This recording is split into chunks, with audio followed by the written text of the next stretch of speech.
പോർക്കളം ഒരുങ്ങിക്കഴിഞ്ഞു. ഒട്ടേറെ ചോദ്യങ്ങൾ ഈ പോർക്കളത്തിൽ ബാക്കിയാകുമെന്നുള്ളതാണ് എൻ്റെ ടേക്ക്. ഒട്ടേറെ ചോദ്യങ്ങൾ ബാക്കിയാവുന്നു എന്നുള്ളതാണ്. നിലമ്പൂർ തേക്കിനെ കുറിച്ച് നമ്മൾ പറയാറുണ്ട്. നിലമ്പൂർ തേക്കിൻ്റെ പ്രത്യേകത ഏറ്റവും കാതലുള്ള തേക്ക് കിട്ടുന്ന സ്ഥലങ്ങളിലൊന്നാണ് നിലമ്പൂരിലെ തേക്ക്. രാഷ്ട്രീയമായി നോക്കിയാൽ അങ്ങനെ കാതലുള്ള ഒരുപിടി നേതാക്കൾ നിലമ്പൂരിൽ നിന്ന് വന്നിട്ടുണ്ട്. 3 നേതാക്കളുടെ പേര് ഞാൻ പറയാം. ഒന്ന് സഖാവ് കുഞ്ഞാലി എന്ന കെ കുഞ്ഞാലി. ഏറനാട്ടെ കമ്മ്യൂണിസ്റ്റ് പ്രസ്ഥാനത്തിൻ്റെ വളർച്ചയ്ക്ക് ഇത്രയുമധികം പോരാട്ടം, ജീവൻ കൊണ്ടും രാഷ്ട്രീയ പ്രവർത്തനം കൊണ്ടും പോരാട്ടം നടത്തിയ സഖാവ് കുഞ്ഞാലിയെ പോലെ ഒരു വിപ്ലവ നായകനെ ഏറനാട് കണ്ടിട്ടുണ്ടാവില്ല. അപ്പോൾ ആ കെ കുഞ്ഞാലിയാണ് 1965 ഇതേ ആര്യാടൻ മുഹമ്മദിനെ പരാജയപ്പെടുത്തിക്കൊണ്ട് നിയമസഭയിലേക്ക് എത്തുന്നത്. പക്ഷേ അന്ന് നിർഭാഗ്യവശാൽ ഭൂരിപക്ഷം കിട്ടാത്തതുകൊണ്ട് തിരഞ്ഞെടുപ്പ് വീണ്ടും നടത്തേണ്ടി വന്നു. 1967 ഇതേ കെ കുഞ്ഞാലി തന്നെ നിലമ്പൂർ മണ്ഡലത്തിൽ നിന്ന് വിജയിച്ചു വരുന്നതാണ് കണ്ടത്. പക്ഷേ നിർഭാഗ്യവശാൽ 1969 കെ കുഞ്ഞാലി കൊല ചെയ്യപ്പെടുകയായിരുന്നു. അതിൻ്റെ പേരുദോഷം ഏറെക്കാലം അനുഭവിച്ചത് ഈ ആര്യാടൻ മുഹമ്മദ് തന്നെയാണ്. പ്രതിപട്ടികയിലുണ്ടായിരുന്നു. ഏകദേശം 7-8 മാസം ജയിൽവാസം അനുഭവിക്കുകയും ചെയ്തു. അതിനുശേഷം കുറച്ചു കാലം രാഷ്ട്രീയ വനവാസമായിരുന്നു ആര്യാടൻ മുഹമ്മദിന്. അപ്പോൾ സഖാവ് കെ കുഞ്ഞാലി അഥവാ സഖാവ് കുഞ്ഞാലി എന്ന കെ കുഞ്ഞാലി എന്ന കരുത്തനായ ഒരു രാഷ്ട്രീയ നേതാവിൻ്റെ ചരിത്രമാണ് നിലമ്പൂർ മണ്ഡലത്തിൻ്റെ ചരിത്രം പറഞ്ഞു തുടങ്ങുന്നത്. ആദ്യം ചുവപ്പണിഞ്ഞു തുടങ്ങി. പക്ഷെ പിന്നീട് അങ്ങോട്ട് മറ്റൊരു കരുത്തനായ നേതാവ് വരുന്നു. അതാണ് ആര്യാടൻ മുഹമ്മദ്. ആര്യാടൻ മുഹമ്മദ് വന്നതിന് ശേഷം കളമൊഴിഞ്ഞിട്ടേയില്ല. എത്ര തവണയാണ്? 8 തവണയാണ് 1977 മുതൽ ഇങ്ങോട്ട് തുടർച്ചയായിട്ട്. അതിൽ ഒരേ ഒരു തവണ മാത്രമാണ് കാലിടറിയത്. അതാർക്കാണ്? വീണ്ടും കരുത്തനായ മറ്റൊരു നേതാവ്. നിലമ്പൂർ തേക്കിൻ്റെ കാര്യം പറഞ്ഞതുപോലെ അത് ടി കെ ഹംസയാണ്. ഒരുപക്ഷെ ഇടത് സ്വതന്ത്ര പരീക്ഷണത്തിന് തുടക്കം കുറിക്കുന്നത് 1982 ടി കെ ഹംസയിലൂടെയാണ്. അന്ന് ആര്യാടൻ മുഹമ്മദിനെ പരാജയപ്പെടുത്തുന്നത് നേരിയ ഭൂരിപക്ഷമാണ്, 1500 മറ്റോ ഭൂരിപക്ഷമാണ് എന്നാണ് എൻ്റെ ഓർമ്മ. അത് കഴിഞ്ഞ് ആര്യാടൻ മുഹമ്മദ് അവിടെ കളമൊഴിഞ്ഞിട്ടേയില്ല. ആര്യാടൻ മുഹമ്മദ് തൻ്റേതായിട്ടുള്ളൊരു സാമ്രാജ്യമാണ് നിലമ്പൂരിൽ കെട്ടിപ്പൊക്കിയത്. 2008 വരെ ആ മണ്ഡലത്തിൽ പിന്നീട് ആര്യാടൻ മുഹമ്മദ് നിന്നാൽ നിശ്ചയമായും വിജയിക്കുമെന്ന അവസ്ഥ തന്നെയായിരുന്നു. എത്ര കൊടികെട്ടിയ നേതാക്കൾ വന്ന് മത്സരിച്ചാലും ആര്യാടൻ മുഹമ്മദ് അല്ലാതെ മറ്റൊരു ചോയ്സ് ഇല്ല നിലമ്പൂരിൽ എന്നുള്ളതായിരുന്നു. പക്ഷേ 2008 അതാണ് ഏറ്റവും പ്രധാനപ്പെട്ട ചോദ്യം. അതാണ് ആദ്യത്തെ പ്രധാനപ്പെട്ട ചോദ്യവും. ഈ നിലമ്പൂർ മണ്ഡലത്തിൻ്റെ പുനഃക്രമീകരണം നടക്കുന്നത് 2008 2008 ശേഷം നിലമ്പൂർ മണ്ഡലത്തിൻ്റെ രാഷ്ട്രീയ സ്വഭാവം മാറി എന്നാണ് എൻ്റെ ടേക്ക്. ഞാനൊരു കണക്ക് പറയാം. 2006 ആര്യാടൻ മുഹമ്മദ് വിജയിക്കുന്നത് ഭൂരിപക്ഷം എന്ന് പറയുന്നത് 17,070 വോട്ടിൻ്റെ ഭൂരിപക്ഷത്തിലാണ് ആര്യാടൻ മുഹമ്മദ് വിജയിക്കുന്നത്. വലിയ ഭൂരിപക്ഷമാണ്. അതിന് തൊട്ട് മുമ്പ് 2001 ഉണ്ടായിരുന്നത് 21,620 വോട്ടിൻ്റെ ഭൂരിപക്ഷമാണ് ആര്യാടൻ മുഹമ്മദിന്. 17,000 വോട്ടിൻ്റെ ഭൂരിപക്ഷമാണ് 2006. 2011 ആകുമ്പോഴേക്കും ഭൂരിപക്ഷം നേരെ ഇടിഞ്ഞ് 5,598 വോട്ടിൻ്റെ ഭൂരിപക്ഷമായിട്ട് ചുരുങ്ങുന്നു. ഏകദേശം 12,000 വോട്ടിൻ്റെ ഭൂരിപക്ഷം കുറയുകയാണ് ചെയ്യുന്നത് 2011 ആകുമ്പോഴേക്കും. നോക്കൂ, ഇതെങ്ങനെയാണ് സംഭവിച്ചത്? നമ്മളിത് പരിശോധിക്കുമ്പോഴാണ് മനസ്സിലാവുന്നത്. പഞ്ചായത്ത് പുനഃക്രമീകരണം വരുമ്പോൾ, മണ്ഡല പുനഃക്രമീകരണം വരുമ്പോൾ 3 പ്രധാനപ്പെട്ട പഞ്ചായത്തുകൾ, എണ്ണം പറഞ്ഞ UDFൻ്റെ ലീഗിൻ്റെ കോട്ടയായ 3 പഞ്ചായത്തുകൾ ഏറനാട് വണ്ടൂർ മണ്ഡലങ്ങളിലേക്ക് പോകുന്നുണ്ട്. ഏറനാട് മണ്ഡലത്തിലേക്ക് പോയ ചാലിയാറും ചോക്കാടും വലിയ ഭൂരിപക്ഷമാണ്. കോൺഗ്രസിൻ്റെയും UDFൻ്റെ കോട്ട എന്ന് വേണമെങ്കിൽ പറയാം. വണ്ടൂരിലുള്ള കാളികാവ് എന്ന് പറയുന്ന പഞ്ചായത്ത്, ഈ 3 പഞ്ചായത്തും നഷ്ടപ്പെടുന്നു നിലമ്പൂരിന്. അതിനുശേഷം നടന്ന തിരഞ്ഞെടുപ്പുകളിലെല്ലാം ഇഞ്ചോടിഞ്ച് പോരാട്ടം എന്നൊരു പ്രതീതിയാണ് നൽകുന്നത്. എന്ന് പറഞ്ഞാൽ നിലമ്പൂരിൽ UDFന് ഏകപക്ഷീയമായി വിജയം സംഭവിക്കുമെന്നുള്ള ഒരുപക്ഷെ 8 തവണ ആര്യാടൻ മുഹമ്മദിനെ വിജയിപ്പിച്ച ചരിത്രത്തിൽ നിന്ന് 2008 ശേഷം സംഭവം മാറുന്നു. 2011 ആര്യാടൻ മുഹമ്മദ് 5,500 വോട്ടുകൾക്ക് ജയിക്കുന്നു. പക്ഷേ പിന്നീട് 2016 ഇടതു സ്വതന്ത്രനായ ഏറനാട്ടിൽ നിന്ന് വന്ന ഒരു ഇടതു സ്വതന്ത്രനെ PV അൻവറിനെ, ഏറനാട്ട് അദ്ദേഹം നേരത്തെ മത്സരിച്ചു, പരാജയപ്പെട്ടു. വയനാട് ലോക്സഭാ മണ്ഡലത്തിലേക്ക് അദ്ദേഹം മത്സരിക്കുന്നു, പരാജയപ്പെടുന്നു.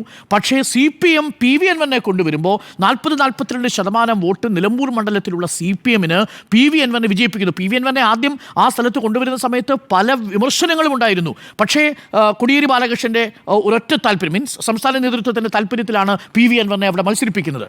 മത്സരിപ്പിക്കാൻ ഇറങ്ങിയ നിമിഷം മുതൽ പാർട്ടി ഒറ്റക്കെട്ടായിട്ട് പ്രവർത്തിക്കുന്നു. ആര്യാടൻ മുഹമ്മദിൻ്റെ വാഴ്ച തുടരാനിറങ്ങിയ മകൻ ആര്യാടൻ ഷൗക്കത്തിന് പിഴയ്ക്കുന്നു. 2017 ഭൂരിപക്ഷം എത്രയാ? 11,504 വോട്ടിൻ്റെ ഭൂരിപക്ഷമാണ് ഇടത് സ്വതന്ത്രനായി. നോക്കൂ, കുഞ്ഞാലി കഴിഞ്ഞാൽ ഇടത് സ്വതന്ത്രനായി മത്സരിക്കുന്നതിലെ 2ാമത്തെ ആൾ. കുഞ്ഞാലി പാർട്ടി ചിഹ്നത്തിൽ പാർട്ടിയുടെ സ്ഥാനാർത്ഥിയായി മത്സരിക്കുന്നു. എന്നാൽ പിന്നീട് ടി കെ ഹംസ സ്വതന്ത്രനാകുന്നു. അത് കഴിഞ്ഞാൽ ഇടതുപക്ഷം വിജയിപ്പിക്കുന്ന സ്വതന്ത്രനാണ് PV അൻവർ. 11,000 വോട്ടിൻ്റെ ഇടത് സ്വതന്ത്രന്മാർക്ക് കിട്ടിയതിൽ വെച്ച് ഏറ്റവും വലിയ വോട്ട് ഇടത് സ്ഥാനാർത്ഥിക്ക് കിട്ടിയ വോട്ടാണ്. കാര്യം കുഞ്ഞാലിക്ക് കിട്ടുന്ന വോട്ട് എനിക്ക് തോന്നുന്നു 10,000 വോട്ടിൻ്റെ മറ്റേ ഭൂരിപക്ഷമേ സഖാവ് കുഞ്ഞാലിക്ക് പോലും 1965 കിട്ടിയിട്ടുള്ളൂ. അതിനുശേഷം 2021 നടക്കുന്ന തെരഞ്ഞെടുപ്പിലോ ആ 11,504 വോട്ടിൻ്റെ ഭൂരിപക്ഷം 2,700 വോട്ടിൻ്റെ ഭൂരിപക്ഷമായിട്ട് കുറയുന്നു. എങ്ങനെ? PV അൻവർ വിരുദ്ധമായിട്ടുള്ള ഒരു തരംഗം ആ മണ്ഡലത്തിലുണ്ടായിരുന്നു. അതായത് MLA-ക്കെതിരായിട്ടുള്ള ശക്തമായ ആൻറ്റി ഇൻകുംബൻസി 2021 ഉണ്ടായിരുന്നു എന്നുള്ളത് നമ്മൾ തന്നെ റിപ്പോർട്ട് ചെയ്തിട്ടുള്ളതാണ്. പക്ഷേ കടന്നുകൂടുന്നു 2,700 വോട്ടിൻ്റെ ഭൂരിപക്ഷത്തിൽ. അപ്പോൾ 2008 ശേഷം മണ്ഡലം UDF-ന്റെ ഏകപക്ഷീയമായ മണ്ഡലമെന്ന് പറയാൻ കഴിയുന്ന സാഹചര്യമേ അല്ല. ആ പോർക്കളത്തിൽ UDF-നും LDF-നും ഏകദേശം സമാസമം നിന്ന് മത്സരിക്കാൻ പറ്റുന്ന ഒരു സാഹചര്യം അവിടെയുണ്ട്. കണക്കുകൾ പ്രകാരം ഒരു സാഹചര്യം അവിടെയുണ്ട്. പക്ഷേ അതേസമയം ലോക്സഭയിലേക്ക് വന്നാലോ കണക്കുകൾ അപ്പടി തെറ്റും. ഏകദേശം 65,000 വോട്ടിൻ്റെ അല്ലേ, 65,000-ഓളം വോട്ടിൻ്റെ ഭൂരിപക്ഷമാണ് പ്രിയങ്ക ഗാന്ധിക്ക് നിലമ്പൂർ കൊടുക്കുന്നത്. 65,000 വോട്ട്, 29,000 വോട്ടോ മറ്റുമാണ് സത്യം മൊകേരി പിടിക്കുന്നത്. 95,000 വോട്ടാണ് 95,000 വോട്ടാണ് പ്രിയങ്ക ഗാന്ധി പിടിക്കുന്നത്. അപ്പോൾ 65,000 വോട്ട് എന്നൊക്കെ പറഞ്ഞാൽ ചെറിയ കണക്കല്ലല്ലോ. പക്ഷേ ഇത് ലോക്സഭയിലാണ് ഭൂരിപക്ഷത്തിൽ 2ാം സ്ഥാനമാണ് നിലമ്പൂർ കൊടുക്കുന്നത്. പക്ഷേ ഇത് ലോക്സഭയിലേക്കുള്ള തെരഞ്ഞെടുപ്പാണെന്ന് പ്രത്യേകിച്ച് ഓർമ്മിക്കണം.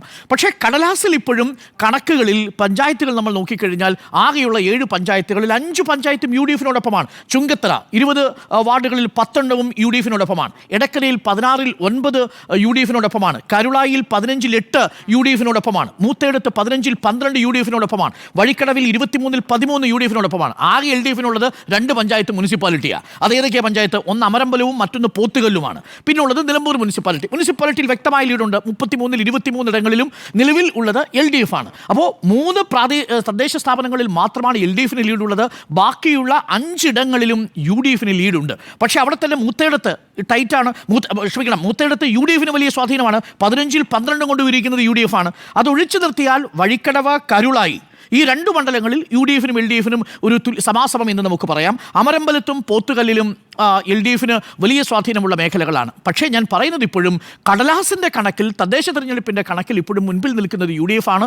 ലോക്സഭാ കണക്കെടുത്താലും UDF-ആണ്. എന്നാൽ നിയമസഭയിലേക്ക് വന്നാൽ 2008 ശേഷം പുനഃക്രമീകരണം നടന്നതിനു ശേഷം നിലമ്പൂർ മണ്ഡലത്തിൽ LDF-ന് കൂടി കടുത്ത മത്സരം കാഴ്ചവെക്കാൻ പറ്റിയൊരു സാഹചര്യമുണ്ട്. വിഷയങ്ങളിലേക്ക് ഞാൻ അടുത്ത റൗണ്ടിൽ വരാം. പല വിഷയങ്ങളും ഈ തവണ തെരഞ്ഞെടുപ്പിൽ ചർച്ചയാവും. അതിൽ ഏറ്റവും പ്രധാനപ്പെട്ട ചോദ്യമായി, രണ്ടാമത്തെ ചോദ്യമായി ഞാൻ മനസ്സിൽ വിചാരിക്കുന്നത് BJP-യുടെ സാന്നിധ്യമാണ്. 17,000 വോട്ടാണ് KS സുരേന്ദ്രന് ലോക്സഭയിൽ കിട്ടിയത്. 17,000 വോട്ട്. ശരാശരി 8,000 മുതൽ 10,000 വോട്ടുകൾ വരെ നിയമസഭയിൽ കിട്ടാൻ സാധ്യതയുള്ളൊരു മണ്ഡലമാണ് BJP-യുടേത്. ഈ വോട്ട് ആർക്ക് പോകും? അതായത് ഭൂരിപക്ഷം 5,000-നും 6,000-നും, കഴിഞ്ഞ നമ്മുടെ 2,700 വോട്ടിന് മാത്രമേ ഭൂരിപക്ഷം ഉള്ളൂ എന്ന് ഓർമ്മിക്കണം. 5,500 വോട്ടിൻ്റെ ഭൂരിപക്ഷമേ അതിന് മുമ്പ് ഉണ്ടായിരുന്നിട്ടുള്ളൂ എന്ന് ഓർമ്മിക്കണം. 5,000-നും 10,000-നും ഇടയ്ക്ക് ഭൂരിപക്ഷം നിശ്ചയിക്കുന്ന ഒരു മണ്ഡലത്തിൽ 17,000 വോട്ട് ലോക്സഭയിൽ BJP-ക്ക് പോൾ ചെയ്തവരുടെ വോട്ട് ആർക്ക് പോകുമെന്നുള്ളത് വളരെ പ്രധാനപ്പെട്ടതാണ്. 10% വരുന്ന ക്രിസ്ത്യൻ മൈനോറിറ്റി വോട്ടുകൾ ആർക്ക് പോകുമെന്നുള്ളത് പ്രധാനപ്പെട്ട കാര്യമാണ്. 43% വരുന്ന മുസ്ലിം പോപ്പുലേഷൻ്റെ വോട്ട് എങ്ങനെയായിരിക്കും? അത് വിഘടിക്കപ്പെടുമോ? PV അൻവറിൻ്റെ സാന്നിധ്യം, ആര്യാടൻ ഷൗക്കത്തിൻ്റെ സാന്നിധ്യം എങ്ങനെയാണ് ലീഗ് വോട്ടുകളെ ഭിന്നിപ്പിക്കുകയോ ഏകീകരിക്കുകയോ ചെയ്യുക? ഏറനാട് PK ബഷീറിന് വളരെ പ്രിയപ്പെട്ട സ്ഥാനാർത്ഥിയാണ് ആര്യാടൻ ഷൗക്കത്ത് എന്ന് എനിക്കറിയാം. ആര്യാടൻ ഷൗക്കത്താണ് മത്സരിക്കുന്നതെങ്കിൽ, ഇനി VS ജോയിയാണ് മത്സരിക്കുന്നതെങ്കിൽ ആ വോട്ടുകൾ എങ്ങനെ ഷിഫ്റ്റ് ചെയ്യുമെന്നുള്ളത് അറിയാം. ആര്യാടൻ ഷൗക്കത്തിലേക്ക് കാര്യങ്ങൾ വരുന്നു എന്നാണ് ഈ ഘട്ടത്തിലും ഞാൻ മനസ്സിലാക്കുന്നത്, ഏറ്റവും ഒടുവിലുള്ള സൂചനകൾ പ്രകാരം. പ്രസംഗം വെറുതെയായി എന്നുള്ളൊരു പ്രധാനപ്പെട്ട പ്രശ്നമാണ്. അപ്പോൾ ഇതൊക്കെ ഒരു പ്രധാനപ്പെട്ട ഘടകമായി അവിടെ നിൽക്കുന്നുണ്ട്. വന്യജീവി വിഷയം തന്നെയാണ്. നേരത്തെ പറഞ്ഞതുപോലെ 60-65% വനമേഖല, അവിടെയുള്ള കർഷകരുടെ സാന്നിധ്യം, ഇതെങ്ങനെയാണ് തെരഞ്ഞെടുപ്പിൽ വോട്ടായിട്ട് മാറുക എന്നുള്ളത് പ്രധാനപ്പെട്ട ചോദ്യമാണ്. ചുരുക്കത്തിൽ KPCC പ്രസിഡന്റ് സണ്ണി ജോസഫിന് അഗ്നിപരീക്ഷയാണ്, PV അൻവറിന് അഗ്നിപരീക്ഷയാണ്. എന്നാൽ ഇടത് സർക്കാരിനെ സംബന്ധിച്ച് വേണമെങ്കിൽ പരാജയപ്പെട്ടാൽ പറയാം, ഈ മണ്ഡലം UDF-ന്റെ പരമ്പരാഗതമായ മണ്ഡലം, 2 തവണ LDF സ്വതന്ത്രനെ വെച്ച് പിടിച്ച മണ്ഡലമാണ്. പക്ഷേ അങ്ങനെ പറഞ്ഞു നിൽക്കാൻ കഴിയില്ല. തൃക്കാക്കരയിൽ പറഞ്ഞതുപോലെ, പാലക്കാട് പറഞ്ഞതുപോലെയല്ല നിലമ്പൂരിലെ കാര്യം. നിലമ്പൂർ LDF-ന്റെ സ്വതന്ത്രൻ വിജയിച്ച മണ്ഡലമാണ്. അത് കൈവിട്ടു പോകുന്നു എന്നുള്ളത് 2026-ലെ തെരഞ്ഞെടുപ്പിൻ്റെ സൂചനയായി UDF വിലയിരുത്തുകയും ചെയ്യും. അപ്പോൾ കടുത്ത മത്സരമാണ് നമ്മൾ പ്രതീക്ഷിക്കുന്നത്. കാത്തിരിക്കാം എന്താകും നിലമ്പൂർ എന്നുള്ളത്.